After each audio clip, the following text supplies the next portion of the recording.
It's me, Sony. Welcome back to another video. Today is a little bit of an unusual video. I was going through a little bit of my older videos in the past, things that I've got on my phone and stuff in my backup folders, and I found a few of my older videos that kind of link into some things that I've been doing now. So these are actually videos from around 2013, as you can see down here on the date modified 2013. So these were sort of made back then. You can see today's date in the date created, but that's just because I made a copy of them.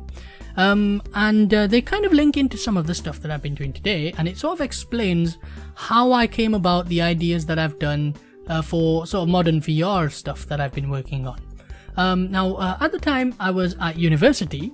Now, what I was doing at university was I was doing computing. And some of my friends were also doing computing, but they were doing different parts of computing.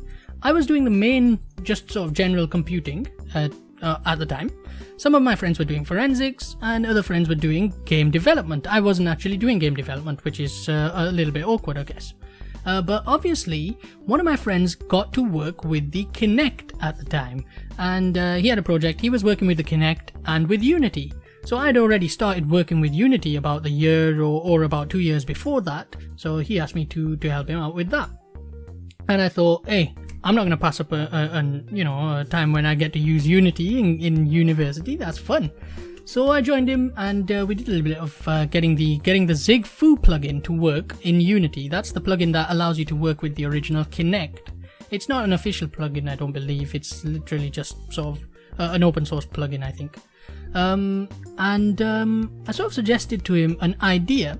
So what I did, I placed a cylinder in the scene, and then I added a rigged body and a config joint. I'd only just started working with config joints at the time. I'd sort of started learning a little bit about it. And then what I did, I added some kinematic rigged bodies to the actual body joints, the actual hands on the Kinect moving objects. And one of my other friends, I said, hey, stand in front of the Kinect now. I pressed play, and I said, well, move your hands about and actually punch the thing.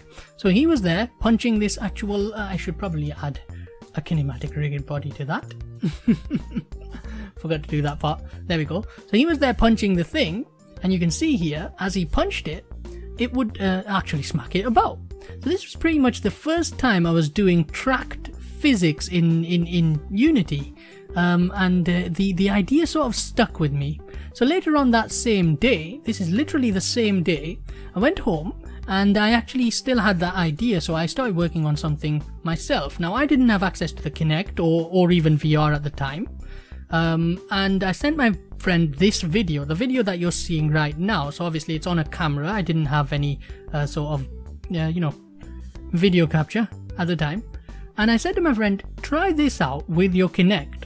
You want to have actually physics-based hands, and actually use some config joints just to make things connect properly, and you'll be able to softly move objects about and using pressure and stuff. And that was pretty much the very first time I did physics, tracked physics in Unity for VR. Essentially, that's what it was. This idea had stuck with me for a very long time. This video was taken on the 2nd of the 4th, 2014. So this was like 5 years ago or so.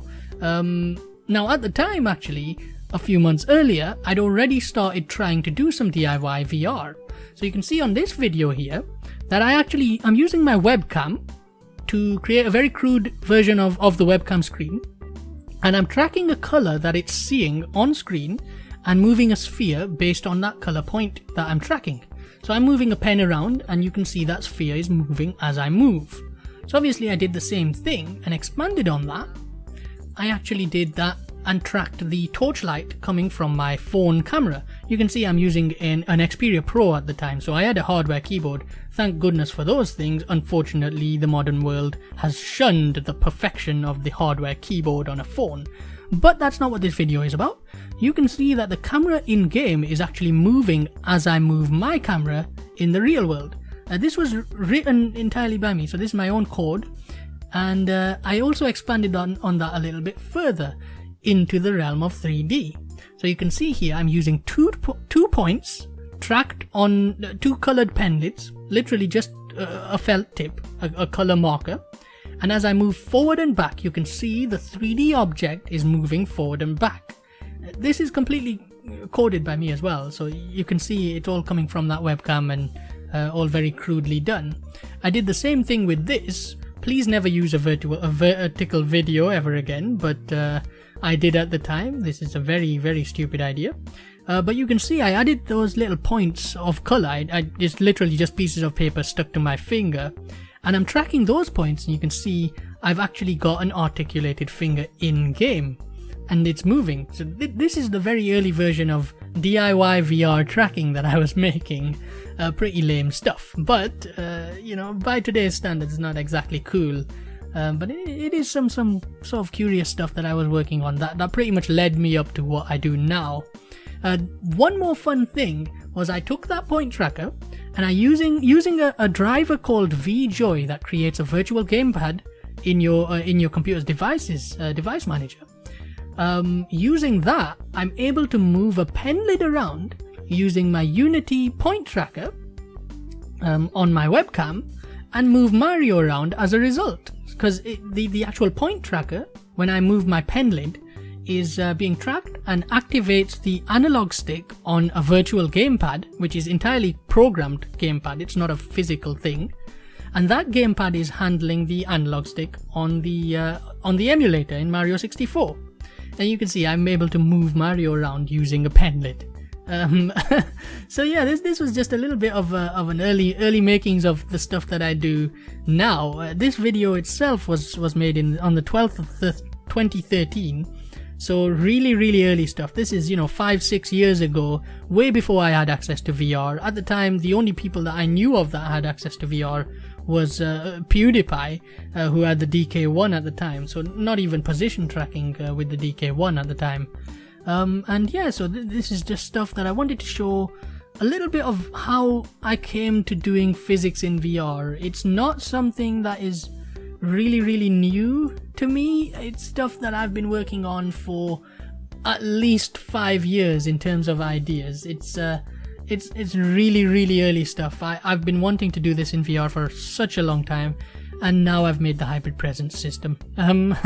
Thanks very much for watching. I know it's a very awkward video, but there you go. I just wanted to show some of the early stuff, and at least you got to have a little bit of fun watching Mario be played using the pen lid. So thanks for watching. Goodbye.